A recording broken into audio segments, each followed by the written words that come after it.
folks, Roland Unfiltered for Tuesday, December 4th, 2018. I am broadcasting from St. Petersburg, Florida. It is the Founders Day, 112th Founders Day for my fraternity, Alpha Phi Alpha. And so we're going to be talking to a whole bunch of alphas on my panel today. Got the Greg Carr, Sam Fullwood, as well as Lon Walls. We'll also talk with Congressman Bobby Scott. Of course, he is about his new role as the chair of the Education and Workforce Committee, also an alpha man. Betsy DeVos, you better get ready because you are going to feel the heat from, we say, ice cold, from Congressman Bobby Scott. Also, we'll talk about the anti-democratic power grab by Republican Wisconsin legislators. It is happening right now in the state capitol in Madison. We'll talk live with one of two African-American state senators, LaTanya Johnson. Also, more details are emerging on the GOP-led election fraud in North Carolina. New witness comes forward to describe the scheme, and the new Democratic majority in the U.S. House will not seat the winner until that investigation is complete. Also, former President George H.W. Bush continues to lie in state at the U.S. Capitol. We'll talk about his legacy with Fred McClure, former special assistant to President Bush and a native Texan. Also, Lee Saunders, president of AFSCME, AFSCME. He'll have a tribute to all the great alpha civil rights leaders. And also, former NFL great Marcellus Wiley is on another team and in desperate need of a quarterback, not signing Colin Kaepernick. His new book is called Never Shut Up, and he will join us. Also, folks, another crazy white woman can't mind her own damn business in a store. She goes after 3 black women for talking in a Target. Yeah, talking. It's time to bring the funk. I'm Roland Martin Unfiltered. Let's go. He's got it. Whatever the biz, he's on it. Whatever it is, he's got the scoop, the fact, the find. And when it breaks, he's right on time and it's rolling. Best believe he's knowing. Putting it down from sports to news to politics. With entertainment just for kicks, he's rolling. It's on go, y'all. It's Roland Martin, yeah. Rolling with Roland now. He's funk, he's fresh, he's real, the best, you know he's Roland Martin now.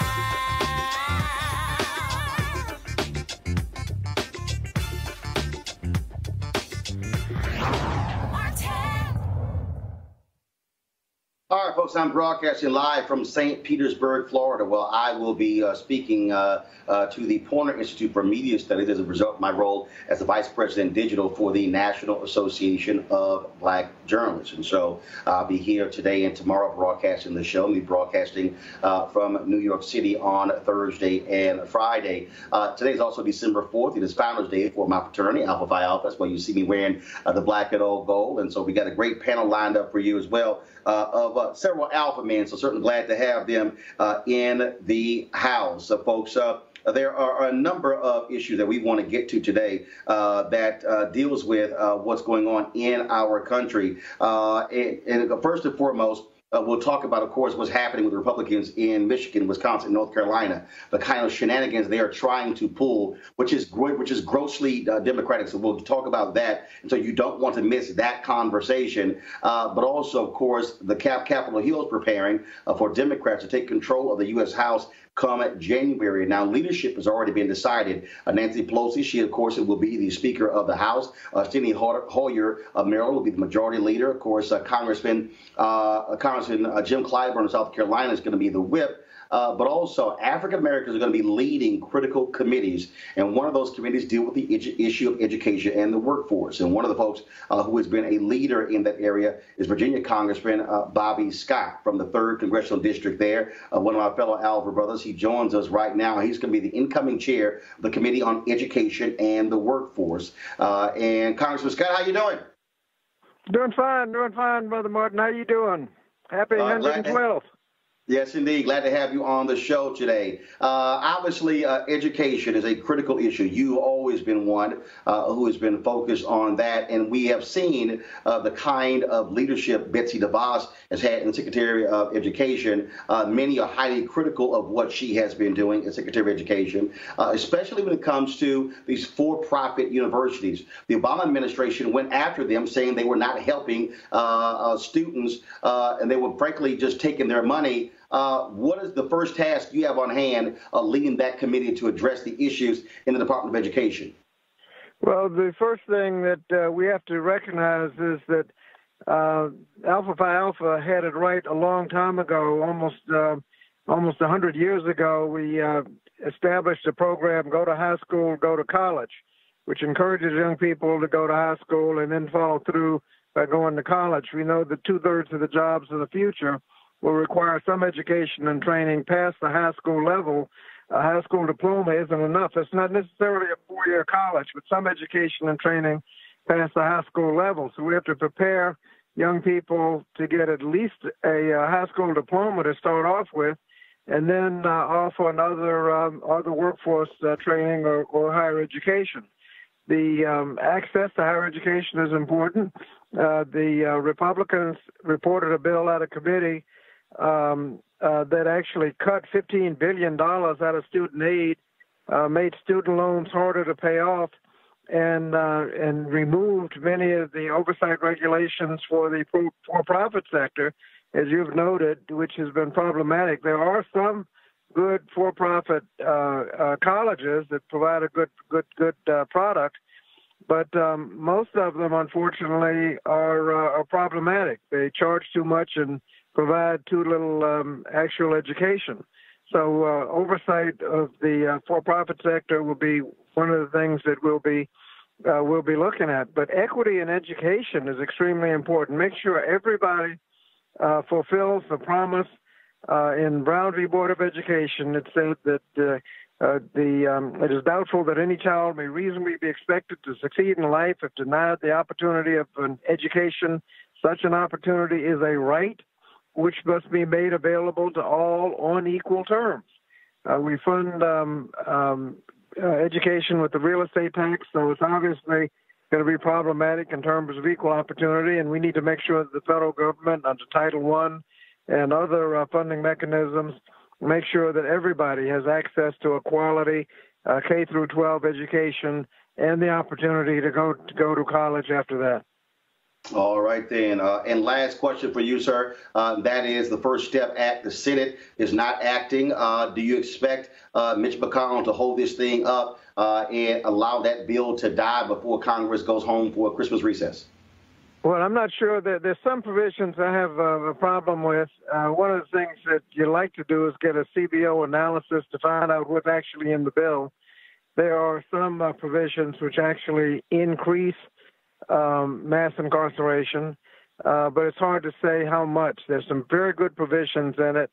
The Fair Sentencing Act, which reduced the 101 crack powder cocaine disparity, is made retroactive. Many of us thought it was retroactive when he passed it, but the courts ruled otherwise.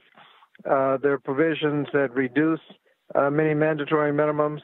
There are more services provided in the prisons, which would reduce recidivism, give people opportunities. There's a lot of good in it. I frankly would prefer a more regular process. This thing hasn't gone through committees in the House, and we need to take a more formal, detailed look at the bill. But my sense right now is it's got a lot more good than bad in it, and hopefully they'll take it up. And if not, this isn't the end of the world. We can consider it in the regular process with a Democratic majority in the House, go through half hearings, explain what's in the bill, why the provisions are in the bill. We might be able to improve it. So I think the world won't come to an end if McConnell stonewalls it, as he has a lot of good legislation. We'll just have to see what they do. All right, Congressman Bobby Scott. There is legislation over in the Senate that I think ought to pass, and that's the reauthorization of the Juvenile Justice and Delinquency Prevention Act. It has many very good provisions, and it needs to pass. There are a couple of details that a couple of senators have problems with. I hope they just get together and pass it. We passed it 3 years ago. We passed it last year. It's been sitting over in the Senate and hadn't been able to budge. There are only 2 or 3 senators that would not vote for it if they called it up for a vote. So reauthorizing the Juvenile Justice and Delinquency Prevention Act ought to be a high priority. And if they don't get around to it this time, it'll be one of the first things we do in next year. Oh, by the way, we're changing the name. It won't be Education in the Workforce. It'll be Education and Labor, the same name it had when Adam Clayton Powell and Gus Hawkins chaired that committee. All right, Congressman Bobby Scott of Virginia. We appreciate it. Thanks a lot. Thank you. All right, folks, tomorrow's going to be National Mourning Day for President George H.W. Bush. He remains lying in state at the Capitol. Of course, numerous folks have been going through the Capitol, paying their respects. One of the folks who has been involved in the planning of the state funeral is Fred McClure, who served as special assistant to President George H.W. Bush. He's a native Texan, first black student body president at my alma mater, Texas A&M University. Fred, glad to have you on the show. Roland, good to be here. Thanks a bunch. First and foremost, your thoughts on the passing of President Bush, someone you have known for a quite long time, working also at the Bush Library there in Texas A&M. Yes, I've had the privilege of knowing the president for 39 years, and actually 10 years after I met him, I joined the White House staff as Assistant for Legislative Affairs and ran the congressional operation for the president for the first 3 years of his term. I returned to Texas more recently in 2012 and was the CEO of the George Bush Presidential Library Foundation. Well, you talk about his legacy. For you, 39 years, obviously a long time, very personal connection there. But what do you consider to be the greatest triumphs of his 4 years as president? Well, you know, one of the interesting things, you're talking with Congressman Scott there, and with the change in hands of the House of Representatives, when President Bush was president, neither the House nor the Senate was a Republican-led, and so it required us in everything that we tried to do to make sure that we approached it in a way which had some bipartisan flavor associated with it. Otherwise, we couldn't get anything done, whether that was the American with Disabilities Act, whether that was the first reauthorization of the Clean Air Act, and other pieces of legislation on the domestic front. Likewise, the president has a pretty strong legacy, I believe, on the foreign affairs front. He did some things that were probably against conventional wisdom, which probably were politically uncomfortable, and those who might thought it was the wrong thing to do. For example, with Saddam Hussein, he didn't go trudging into Iraq. We just got him out of Kuwait, which is what the president's objective was. And of course, he presided over the reunification of Germany and the change in the Soviet Union. So those were kinds of things that took place during his 4 years, which I think will have a lasting impact. One of the biggest things in terms of going against conventional wisdom, I think, was when he reneged on his No New Taxes pledge. He did so because it was the right thing to do to get the budget deal that we needed to get to keep the economy churning back during the early 1990s. So I think ultimately, as we look back upon his legacy of service, from being a congressman to being ambassador to the UN, to envoy to China, and of course 8 years as vice president and president, that with the passage of time, as I think has been demonstrated over the last few days, that there is another look at the way in which he approached governing and what he did in terms of dealing with folks on the other side of the aisle as well as those people in his own political party. Yeah, obviously, when a president or a member of Congress, a U.S. senator passes, folks reflect and mourn in different ways, but also there are others who say there should be a very clear look at legacy. We had a conversation yesterday where folks talked about, obviously, the things that you mentioned. Also, we had Louis Sullivan on, Armstrong Williams on. We also had folks who talked about the issue of the appointment of Clarence Thomas, the Willie Horton ad during the campaign as well. How would you describe his legacy specifically about African Americans, to African Americans? Well, I had the responsibility for getting Clarence Thomas confirmed as an Associate Justice of the Supreme Court, as a Legislative Affairs Assistant for the President. And after the President made his decision that Clarence was going to be his candidate, then my job was to make sure and get enough votes to accomplish that task, and we succeeded in doing it. And we had bipartisan support for his nomination. It wasn't a straight party line vote. And so that was what we tried to do when the President made the decision to choose Clarence Thomas as the Associate Justice of the Supreme Court. It comes with the territory. A president is generally expected to nominate someone who he feels, or she feels, as the case may be, does what he wants on the court in terms of the interpretation of the Constitution and how they would serve as a justice, because they get to serve an awful long time. President also nominated David Souter, which was his first nominee to the Supreme Court.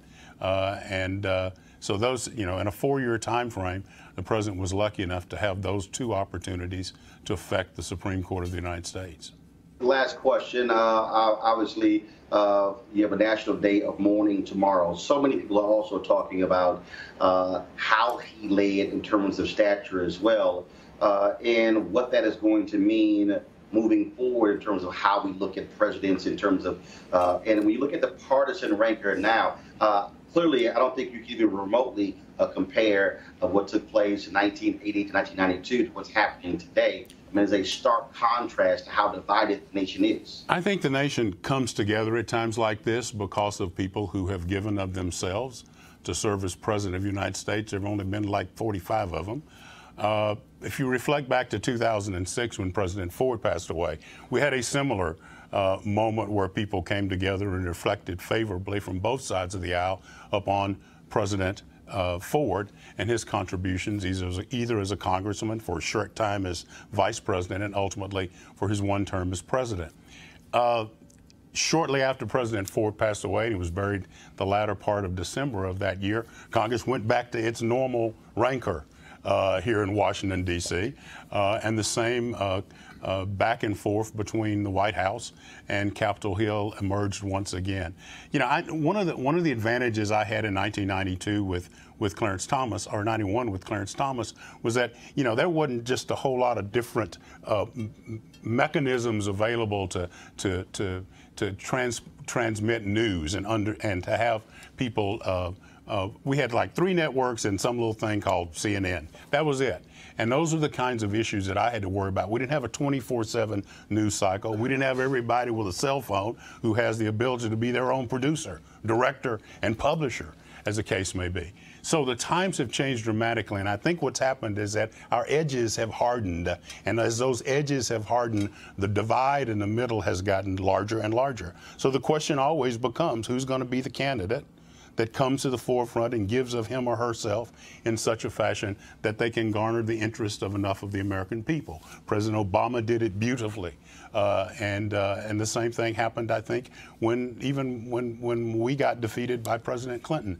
But as you look back over the lives of those individuals, I think you will see that upon reflection, most of them tried to do the best job that they could do for the benefit of the American people.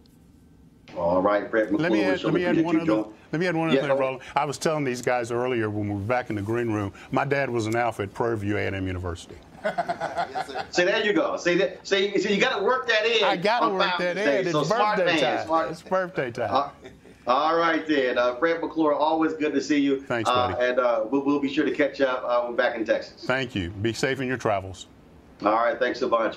Folks, let's talk about what's happening. We talk about partisan rancor. Let's go to what's happening in Michigan, Wisconsin, and North Carolina. That is, of course, Republicans suffered big defeats in all 3 of those states on November 6th. And so they're trying to use the lame duck to, in a sense, reverse what the voters actually decided. As we speak in Wisconsin, there's a major power grab when it comes to rolling back the rights of folks to vote, but also the governor and the attorney general in Wisconsin. Votes are planned today in that state to shift power to the GOP-controlled legislature and take it away from the incoming Democratic governor, Tony Evers, and the incoming Democratic attorney general, Josh Call. Not only that, Republicans in Wisconsin also want to slice early voting. Not any real reason, because they saw the result of what happened by them losing. Also, there have been massive protests in Wisconsin as well. And not only that, in 2020, as we discussed yesterday, they even want to change the election date in 2020 for a Supreme Court judge because now that's been abandoned for now. But again, they're trying to bring the thing back up. Now, Wisconsin, solidly Republicans controlling the legislature. In the Senate, it's 18-15, so the Republicans can't lose that many votes. But, folks, it is stunning when you look at what is happening right there. And that they lost the popular vote for the state assembly, but because of gerrymandering they are still in control. Look at this chart right here. Republicans won 45% of the vote, yet they won 64% of the seats. Think about that. 45% of the votes, they won 64% of the seats. Democrats won 53% of the vote, but they won only 36% of the seats. And of course, this is all due to gerrymandering that, of course, and the lawsuit involving gerrymandering is in Wisconsin, went to the Supreme Court, but they kicked it back to a lower court. The Supreme Court still needs to rule on that. I want to bring in my panel right now, Dr. Greg Carr, Chair of the Department of Afro-American Studies at Howard University, Sam Fullwood, who's a columnist with Think Progress, and Lon Walls, President and CEO of Walls Communications. Of course, all three alpha men. Gentlemen, glad to have you on Founders Day. Happy birthday to be here. Right on. Happy Founders Day. Sam, I want to start with you, because when we talk about what's happening here, the gerrymandering, this is a perfect example. Republicans controlled everything there in Wisconsin, and they lost at the ballot box. Now they want to tell the voters, we're going to screw you by changing everything and limiting the power of the governor you elected. Roland, you sound surprised that this is happening, and no, not surprised. I think this is par for the course. I'm from North Carolina, and immediately after the Democrats took over the State House, that is the governorship, when was it, 2 years ago, the Republicans in North Carolina, which had a supermajority in the legislature, did exactly the same thing that they're doing in Wisconsin. That was a test case for how you run roughshod over the will of the people. And because of the same kind of gerrymandering, your chart exhibited it perfectly. I'm not surprised at all. They're considering doing the exact same thing in Michigan. And I have a sense that they'll succeed at it simply because there hasn't been the level of outrage and backlash against. There's no way to punish them for doing this kind of gerrymandering and then forcing their undemocratic rule on people. But Greg Carr, Sam talked about North Carolina, and his was interesting. For 4 years on News One Now and TV One, I was constantly covering what was happening in North Carolina. Did so on the Tom Joyner Morning Show, have done so on Roland Martin Unfiltered. And now all of a sudden, national media is paying attention in a big way to what's happening in Wisconsin and Michigan. But to Sam's point, this is exactly what happened in North Carolina. And frankly, national media was ignoring what Republicans were doing there and what they're still doing. And it was an absolute petri dish for what Republicans are now doing all across the country, saying, hey, if they did it and it worked there, we can try it in our state.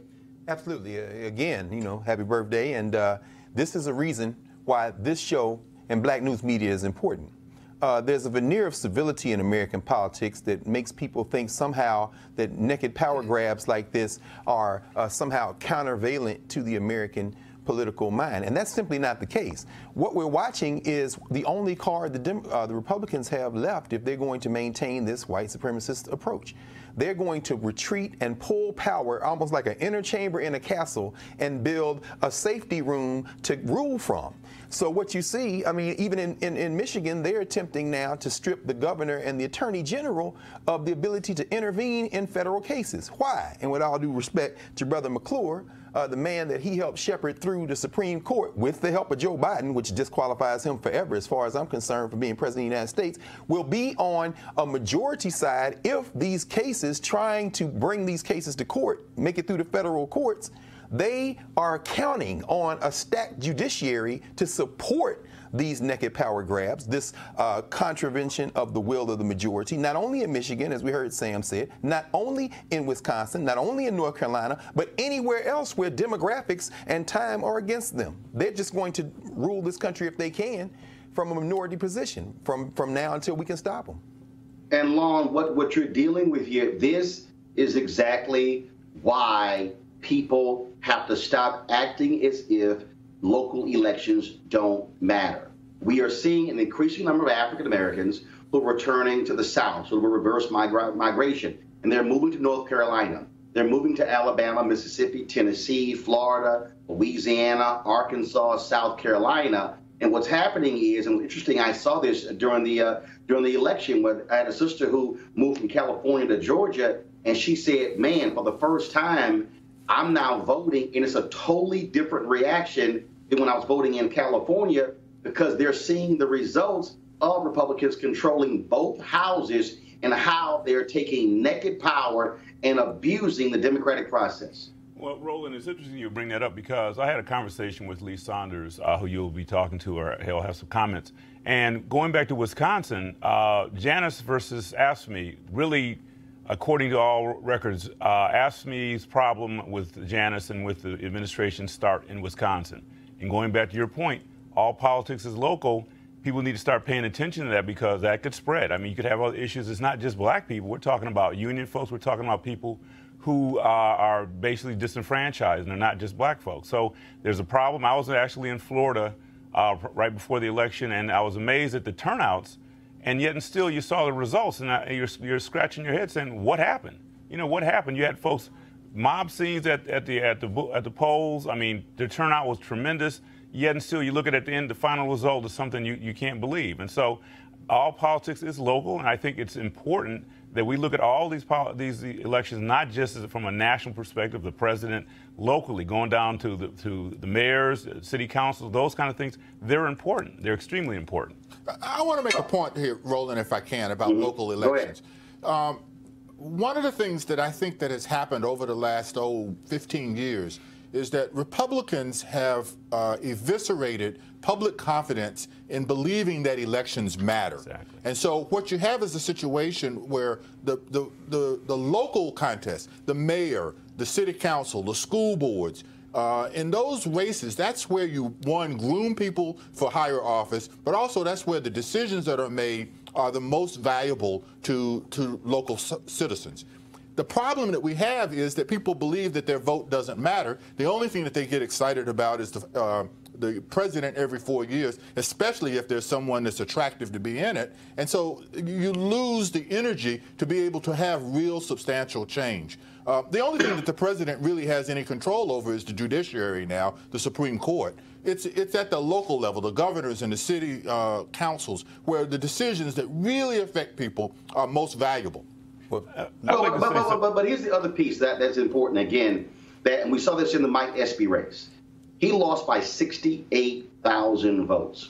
You had about 400,000 black people who didn't vote at all. And the point that is critically important is that we can't afford, as black people, to vote like everybody else. We can't afford to be voting at 45 and 50% of our capacity. We have to be voting at 70, 75, 80, 85% turnout. And so what this is going to require a different type of grassroots focus that doesn't wait until 3 or 6 months out. It's going to be like, for instance, there are going to be elections next year, but people are focusing on 2020. Voter mobilization, education must be happening right now to prepare folks for that, because if we are turning out at 70, 75%, and I made this point, if Miami-Dade County voted at 70% turnout, Andrew Gillum is governor-elect. If black folks voted at 70% of their numbers in Mississippi, Mike Espy is the United States Senator. And so we literally, Reverend Jackson talks about this all the time, we literally have the power to change elections, but we have to be thinking not the percentage of black votes, but in terms of total, but the percentage of the turnout of black folks. I'd like to make a point on this. Going back to Florida, as you know, Amendment 4 is going to allow 1.4 million returning citizens to vote. Now, to your point, we obviously need to pay attention to those folks because that's a potential voting block that can make a big difference. And I think, we have to start thinking, like you said, ahead. It's also about education. People don't know some of these offices, like the Secretary of State of Georgia. Nobody knew anything what it was about till the guy stole the election. Then there's, what is this? So we have to educate ourselves about these positions in addition to, like you said, mobilizing early. Let's not wait until the end of 2019 think about 2020. We need to start doing it now. Well, let's talk about North Carolina, of course, where election fraud is taking place. Republican Mark Harris faced Democrat Dan McCready. Harris is leading by 905 votes, but we now know that was a massive scheme to basically discount absentee ballots. Here's how it worked. They would visit the home of absentee ballot requester, ask for an absentee ballot. and promised to return it to election officials. They would either fill in Harris's name or discard if they voted for McCready. Now, they seem to target rural African Americans. Now, here's what's amazing. 19% of the people in this particular county are Republicans who requested absentee ballots. But the Republican won 61% of the absentee ballot. Okay, let me explain that again. 19% of the people who requested absentee ballots were Republicans, and the Republican, Harris, won 61% of all absentee ballots. The State Board of Elections has 6 affidavits from people who had their ballots picked up. The man allegedly running the scam, working for the Harris campaign, is a convicted felon who faced jail time for fraud and perjury. Over the last 20 years, he has been paid by at least 9 candidates, all for get out the vote work. I thought they were so focused on voter ID. In addition, North Carolina GOP, they tried to rush through a law that would require, get this folks, every county elections board in the state to be chaired by a Republican in election years. Sam Fullwood, you're from there. Again, I keep saying it, Republicans in North Carolina, they would make Southern Dixiecrats from Mississippi and Alabama in the 50s and 60s proud of what they're doing. The problem that you have in North Carolina is that you have this supermajority in the legislature, and up until a couple of years ago, you had a Republican governor. And, you know, that whole saying about absolute power corrupting absolutely, that's exactly what you have in the state, in the good old Tar Heel state. Those good old boys down there, recognizing, as you were mentioned earlier, that their power one day is not going to be what it is today. And they're building in all of these systems to be able to protect their hegemony over the electorate. I'm really confused about this voter scandal in North Carolina. I'm confused because I don't know how you unravel this. The only possible solution is to have another election. And here's the piece. The elections board has the authority, Greg, to actually do that. And they can call for another election. It is clearly spelled out. Well, to Sam's earlier point, if they don't call for a new election, how does that undermine, again, the citizens' faith in democracy? Now, I mean, we could take it back to the days of our frat brother Charles Hamilton Houston, who was arguing before a deeply racist federal bench, or his student, our frat brother Thurgood Marshall. The arguments that they made to get Brown done, to do voting rights, Baker versus Carr, and Gamillion versus Lightfoot, those cases were argued before a federal judiciary that still had to maintain the rule of law for people to have faith in it, even though there were many racist undertones. Let's come back to where we are today. If they don't call for another election uncovering this fraud, if they continue this deep overreach, they are counting with this white supremacist move. This is why, for example, Mitch McConnell won't bring anything up, because he doesn't have to. They are counting on stacking the federal judiciary in such a way so that this thing can receive the legitimacy of constitutional approval. And if they do that, now we're in trouble. Only last thing I'd say is this. At the state level, as you say, local elections matter. There's a Secretary of State election in Georgia. We just heard Lon say it. They are voting now for the person, if they vote and elect a Democrat, which is what you said, we got to get this black turnout up. They can do something to begin to dismantle what Brian Kemp did. But they've got to vote. And in Florida, where we lost that election, this new racist governor gets 3 picks to the Florida Supreme Court. You're not going to see African Americans on that Supreme Court. Local elections matter in part because the federal judiciary for the foreseeable future is going to be stacked with people who are not interpreting the Constitution as this kind of transcendent document, but one to preserve white supremacy. It's going to be the state Supreme Courts. It's going to be the local courts that matter, and those are elected positions. Exactly. Absolutely. Gentlemen, hold tight 1 second. I want to bring a message to one of our partners, and that is, folks, we guys want you to write this website down. It's marijuanastock, marijuanastock.org. Now, I'm going to tell you why. As we transition into the holiday season, this is the time, of course, when we start thinking about giving and sharing. Sometimes the best gift that you can give someone is an opportunity that could potentially change their lives financially. That's why our friends at Transatlantic Real Estate have created an investment opportunity for the everyday investor. It involves legal marijuana and crowdfunding.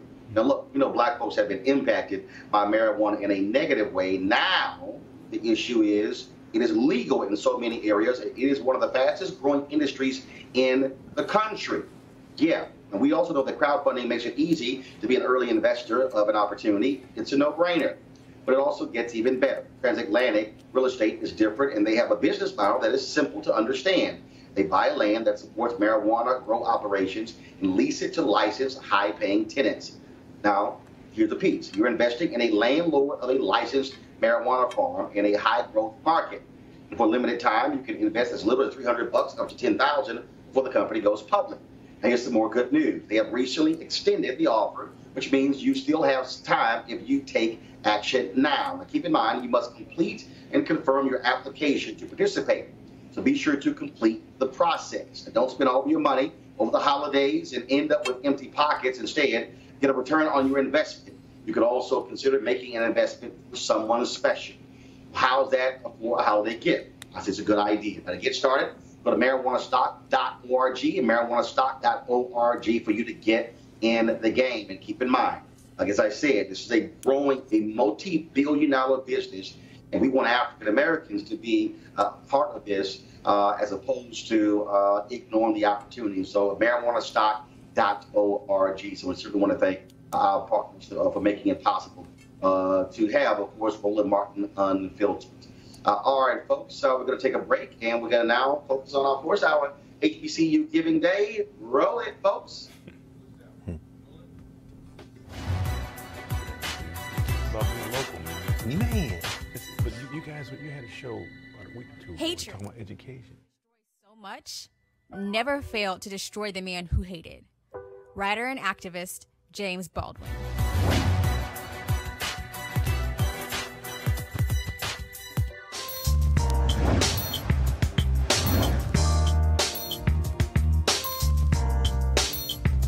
HBCU Giving Day. We, of course, focusing on University of Arkansas Pine Bluff.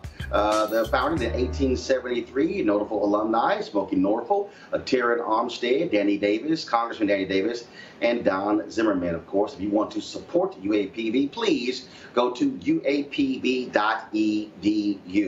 Folks, Roland Martin Unfiltered is made possible by our great partners, and one of them is AFSCME, AFSCME, American Federation of County and State Municipal Employees, and we appreciate all that they do. Lee Saunders, he is the leader of AFSCME. He's a fellow Alpha man as well. And so we reached out to Lee, and on this Founders Day, we wanted to hear from him, reflecting on the meaning of being an Alpha and also the work brothers have been doing when it comes to civil rights. Here's Lee Saunders of AFSCME. Thank you, Roland, and happy Founders Day to my Alpha brothers, all men of distinction. I crossed the burning sands as an undergraduate at Ohio University in 1970, becoming a member of Phi Chapter. The ethic of brotherhood and the commitment to justice instilled in me as an Alpha are part of what drew me to the labor movement, and specifically to a union like AFSCME, whose members feel a calling to serve and strengthen their communities. Alpha men are committed to a set of core values: mentorship and leadership, integrity and selflessness, service and advocacy, social justice and the common good, civic engagement and political activism, lifting up our neighbors, and giving back to our communities. It's no accident that many of our greatest leaders and pioneers, so many of the most fearless warriors in the struggle for civil rights and workers' rights, were Alphas. It's like a who's who of Black history in America. Dr. Martin Luther King Jr., Justice Thurgood Marshall, Paul Robeson, Whitney Young, Joseph Lowery, Ambassador Andrew Young, Dick Gregory, and so many more, including my friend, the great Roland Martin. The work of these giants continues to sustain us. The ideals that drove them and drive all of us continue to be passed down to new generations of Alphas. Being men of distinction means pursuing excellence, not just to improve ourselves, but those around us, our fellow Americans, and all of humanity. That's been the Alpha story for 112 years now, and so it will be for the next 112 and more.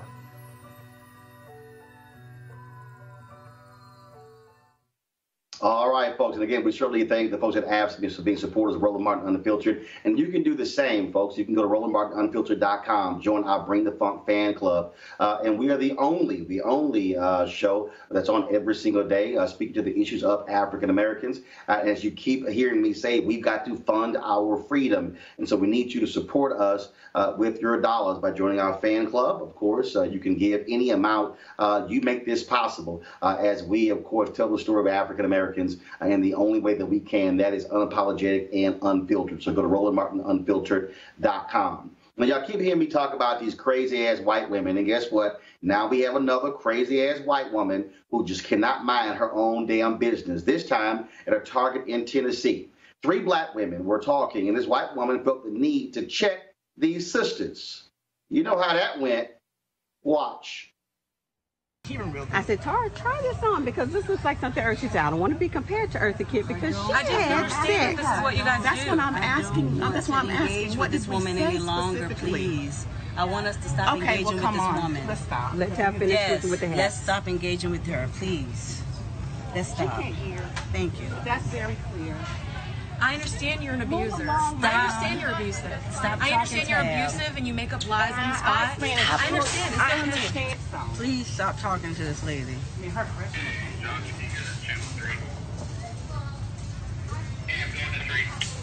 Yeah, we have a problem. No, yes, she needs to ma'am. move on. We were standing here talking, and I made a reference to Eartha Kitt. No, I can't. ma'am. I can't. I made a reference to Eartha Kitt, and my friend said, I don't want to be compared to Eartha Kitt because she had sex in the movie with. And then she specifically said, hey, I know you're trained online. I know you're trained liar. Yeah. I know you're trained liars. Good job. We are together. You're perfect for the court system. You guys should all go to court. But now we're perfect for the court system. Because you're trained liars. All right, I'm going to start with you, Lon. You're in PR. Here's the deal.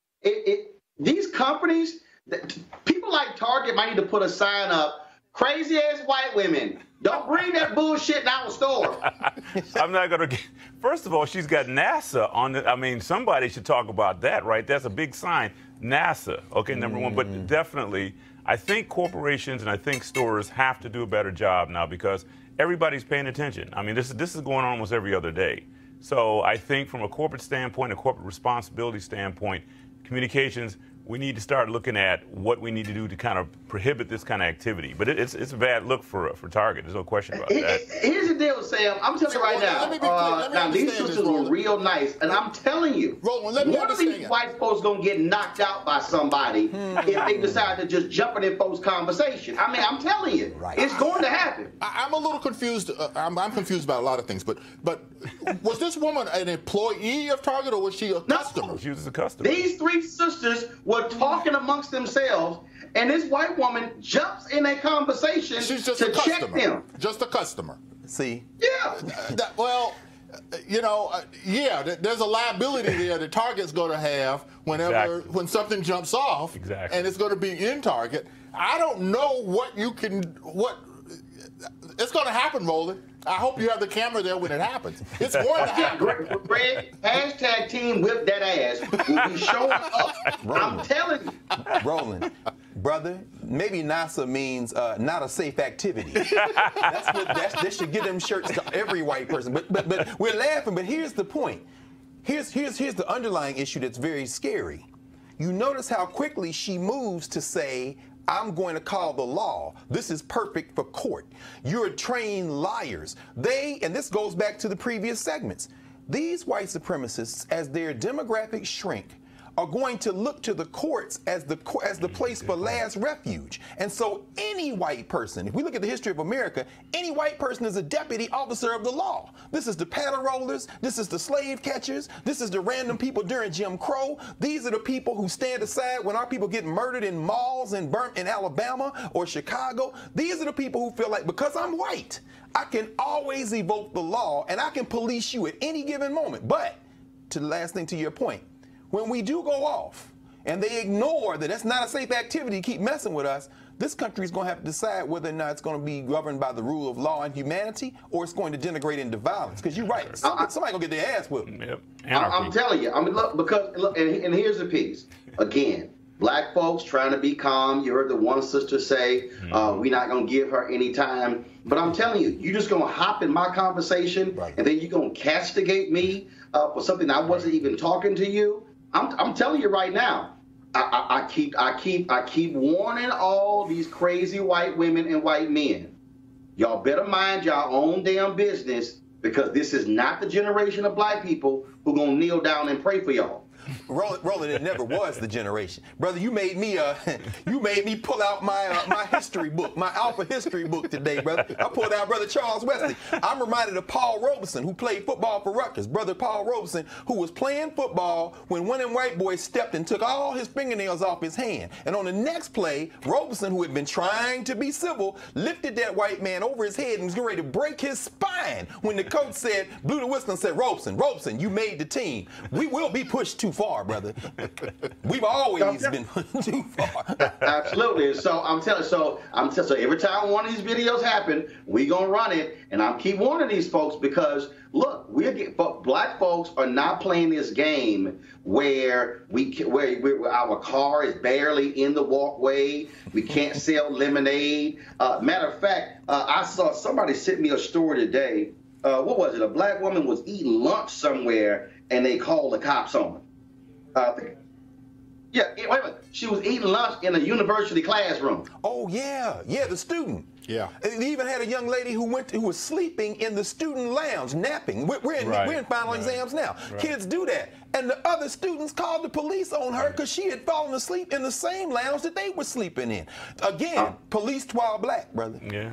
I mean, these folks think this whole sense of entitlement has gone too far. It's basically they feel they're entitled, and we pull the sheets back, and we're just going to do anything, and you know, it's our time. And that's the problem we're dealing with. All right, so in a little bit, I'm going to be talking with Marcellus Wiley about his book in a little bit. But I just saw this story here, and so since Lon Walls, you, of course, the PR expert, I got to throw you this out. I rarely ever, we of course, we do entertainment stuff, but I saw this headline. It was pretty funny. Lauryn Hill praised for starting concert only 20 minutes late. She's usually an hour or two late, so I guess that's an advantage. If she comes at all. If she comes at all. But Lon, as a PR person, surely it ain't a good look when there's a news story because you getting praised for starting only 20 minutes late. I mean, that's a problem. Her communications people and her management team, and we've got problems with these management teams that let these folks get away with murder, literally sometimes. They have to do a better job of policing in these folks, because basically at some point in time it's going to affect their income. No.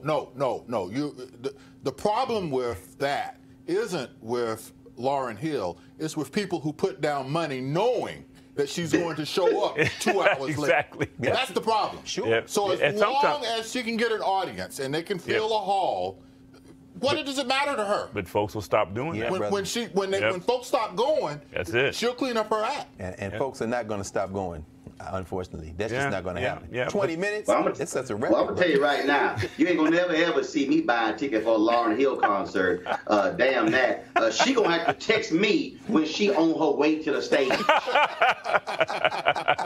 Not on her way to the venue.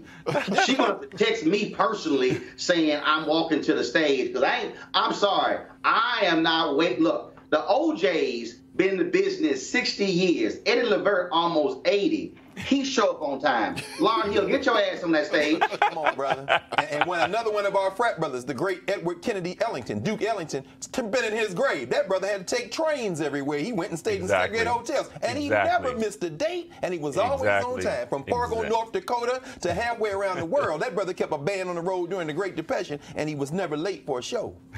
Yeah, all I'm saying is you might just want to get there on time. That's all I'm saying. All right, I did see my guy Keenan, my digital guy, sent me this text. Remember the story of the black man who the FedEx driver where the white guy came at him yelling racial slurs, and the brother threw a punch, knocked him the hell out, and homeboy died. The brother, he is not going to be charged in that, because the prosecutor said that the man was acting very aggressively and that he was defending himself. No charges again will be filed against the guy, the brother who worked for FedEx, and hopefully FedEx is also Greg not going to fire the brother. Well, Roland, to your point again, let's tie this again. Exactly what we've been saying. Local elections matter. Who appoints the local prosecutors? Who makes the decision not to charge? Go to the polls and vote, because in your city, if it had been a different city, thank God he was in the right place. Right. Because another prosecutor could very easily have tried to lock him up. And that's the problem. Yeah, we definitely hope that as well. FedEx should back him. Now, Roland, to your point, the man took a swing at the brother first. You forget, he took a swing, and he also was in terrible shape. They said his health condition was already pretty bad. So if you feel like you're entitled and you're in the shape and you swing at somebody, well then, hey brother, it's all over. So he made the first strike, and that was it. That's why it was in self-defense. Sam? You know, I'm reminded. I guess we're beating up on North Carolina. I'm reminded of South Park Susan, who approached some people in Charlotte, North Carolina. Two sisters, literally blood sisters, were out having their car serviced in a parking lot, and she comes up and says that she's white and she's beautiful and she was going to pull a gun on them. Now, this was a story that I had to say I don't believe, because I cannot believe that those two sisters didn't cold call her right there on the spot. And there it was on video, the news had it. I think that this was one of those cases of fake news, because I'm just sure that if it had been real, South Park Susan would be dead today.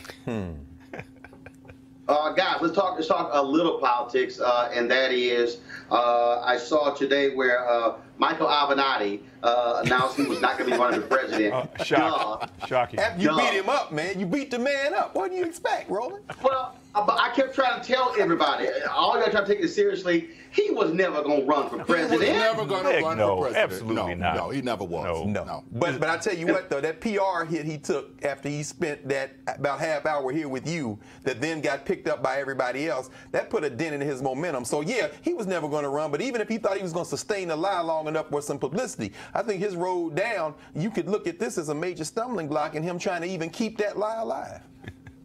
Well, look, I was trying to explain to them that the comment he made was crazy, didn't make any sense whatsoever. But the idea was running, and I saw one Democrat predict they may have 30 or 40 folks running. I don't believe that's actually going to be the case. I think it's probably going to be anywhere from 12 to 14. I do want to ask each one of you, from an African American perspective, who do you believe who is black will jump into the race? The reason I'm raising this now, remember, Obama announced shortly, I think in February of 2007. So probably after MLK's birthday, we're going to start seeing the announcements roll out of folks forming exploratory committees.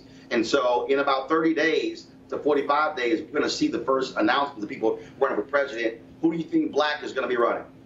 Well, I don't think there's any question that Cory Booker is going to run, and I suspect that Kamala Harris, the senator from... No. Not suspect, Sam. Kamala Harris been running the moment she got elected. No question. No question. And you can add Deval Patrick. I think, it'll be interesting because you see Joe Biden saying he's the most qualified person. Flashback to George W. Bush. Clarence Thomas is not on the bench if Joe Biden hadn't helped body Anita Hill and put him there. So Biden needs to be out. But I think what we have now is there's some talk of some Beto O'Rourke combination of O'Rourke with Harris or Booker. Who would be at the top of the ticket, who would be at the bottom. But certainly the three that I named, and then you got some other candidates who may sit this one out, or somebody like even Hakeem Jeffries, a kind of corporate dim who was able to thwart Barbara Lee, and he's trying to vault into the conversation, maybe at the bottom of the ticket, and that may be a later conversation, but certainly Harris, Booker, and Deval Patrick, and probably, and this will be the last one, I think Eric Holder is probably the strongest of those candidates if he were to throw his hat in the ring, in my opinion. Can somebody explain to me real quick, when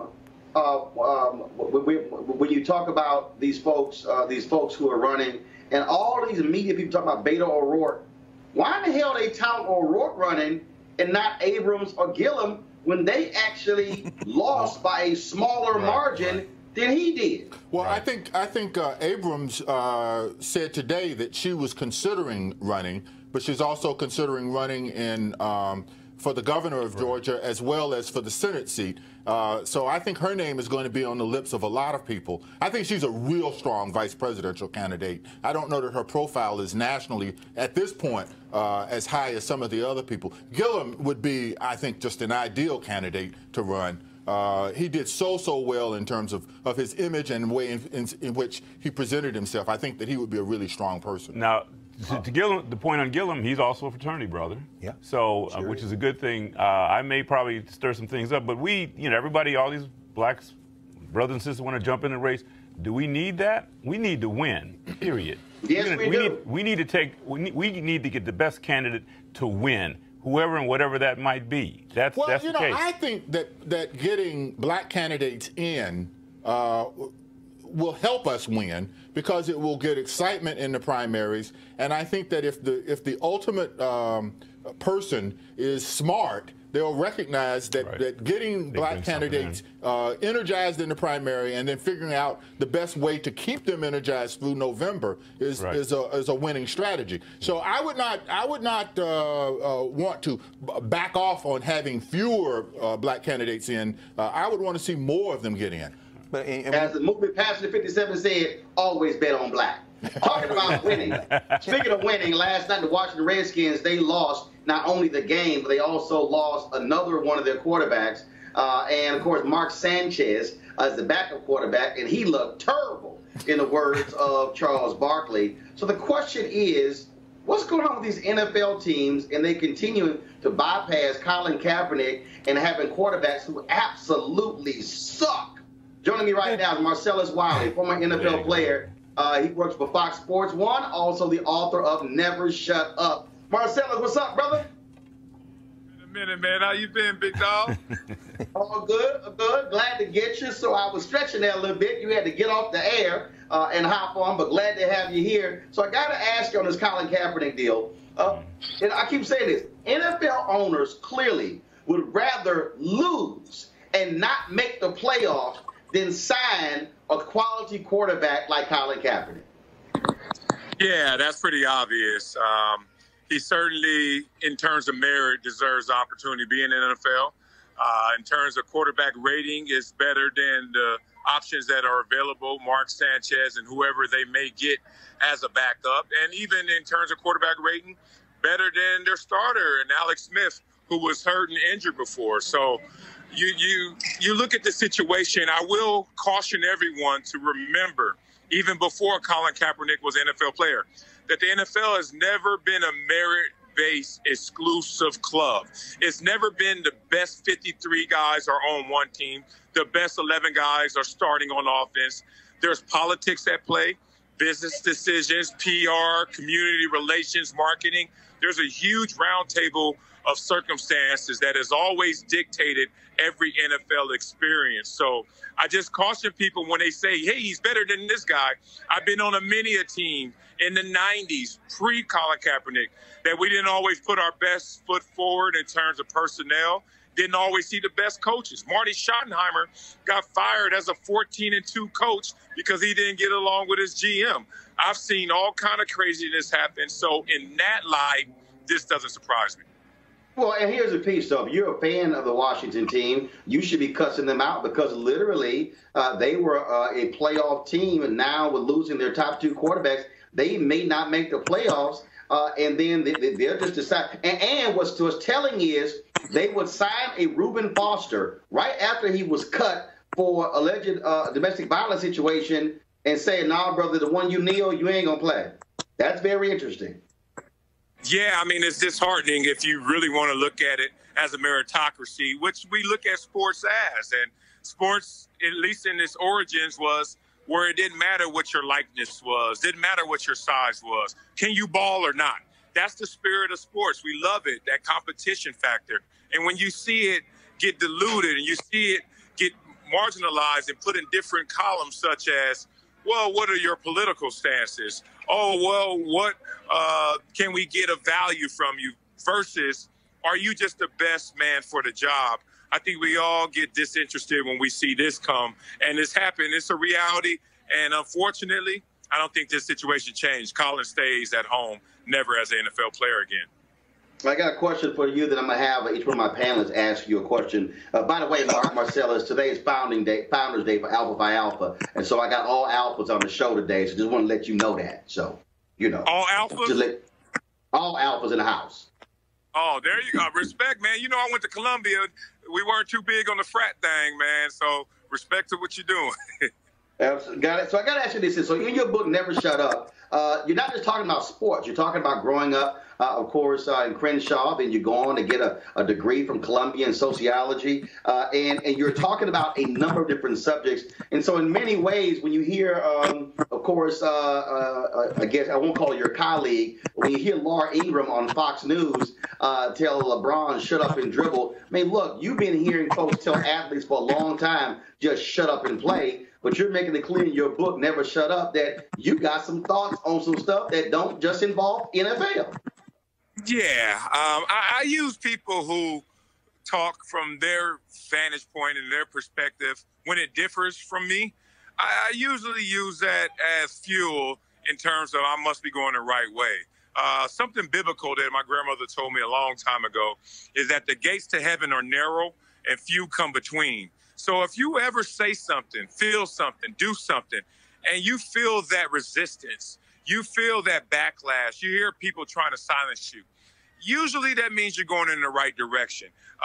When you're a part of the flock, when you're just another sheep out there, people usually let you just go by quietly. They pacify it, and their silence is complicit with your behavior. So I've never been fooled by that. When people looked at me and wanted to call me outside my name, outside my character, I never took it in a sensitive state. I took it as an emotional response. And the big difference is internally, I can respect and deal with my emotions, but I can't let you dictate from the outside what I feel emotionally. And that's called sensitivity. So when I hear people say, shut up and dribble, I actually chuckle because I'm like, I must be getting to you because that hit dog is the one that hollers. So not mad at that. First question, Sam Fuller. Would you have a kid of yours play football given the dangers and the challenges that you see now in the game? I wouldn't let my son play until he reaches high school level. If he sits down with me and has a candid conversation about the rigors of football and decides that's what he wants to do with his life, pursue it as a goal in his life, I would allow him to play at that point, but not before high school and not if it's not an end goal. Like he has to have an NFL aspiration or a collegiate scholarship aspiration. If he's just doing it for hobby, for fun, just to be on the team, be with his buddies, hell no. If you're really trying to get something out this game, okay, because the risk is not worth the reward. Long Wall. Let's go back to Colin Kaepernick. I mean, there's been a lot of talk. I mean, do you feel this is actually a conspiracy to keep him out of it? I know it seems obvious, but what are your thoughts about that, having been in the game? Yeah, collusion. Well, the collusion is difficult to prove, one, because what if everyone is of like minds, but they're not sharing that information? Right. That's not collusion, but that's still of like mind. Look, the good and bad, there's pros and cons to the Colin Kaepernick situation. I have to be frank. I have to be fair-minded. Colin Kaepernick comes in. If he's on your team, he deserves to be on your team. He's a better player than a lot of these backups and some of these starters. The issue is, let's not forget that every single owner is the owner for economic reasons. That's right, This is their hobby. They have made millions and billions doing something else. What's that passion? That's their passion. Then after they've made that money, they use those returns to just say, let me buy a team and have some fun. This is an economic package that will be disturbed if Colin Kaepernick was a part of it. Now, if I were an owner, I would take the initiative and say, you know what? I think Colin Kaepernick's good for my team and he's good for business. You just got to go through the initial shock and the initial noise that may come. But I can't tell someone how to run something. The beauty of owning my home is that when you come to my house, I can tell you, take your shoes off. And you can say, I'm not taking my shoes off. And I can say, well, I see you in the streets because you're not coming in. I hate to be that black and white about this, But those are 32 people who have ownership responsibilities. I think one message I take from it is that we need more ownership that reflects our mindset, our likeness, and our operations in terms of day-to-day execution. That's the message I take from it. We need to own more. Last question, Greg Carr. Thanks, Brother Roland. Brother Wiley, it's good to talk to you, brother. Since your book describes you, and accurately, I think, as a gentleman scholar, and since you went to Columbia, the home, at least a graduate of Columbia Law School, being an All-American football player by the name of Paul Robeson, who went there for law school, I noticed on Saturday, taking a little bit of a different direction, I noticed on Saturday that the Columbia Board of Trustees, and shout out to my good friend Farrah Griffin, who chairs this new department, has voted on Saturday to create a new Department of African American and African Diaspora Studies. Now, you were a social scientist at Columbia. What's that new department going to mean at Columbia for young people who go to Columbia these days? Well, Columbia is a very liberal school, and obviously it's in the melting pot of New York City. So I don't think you could be more open-minded than not only the curriculum, but the locale of Columbia. So I think it really goes in alignment to where Columbia is a breeding ground for all who aspire to be different. The beauty of going to Columbia for me was, one, that I was presumed intelligent by going to Columbia. So no one checks your GPA once you're a Columbia grad.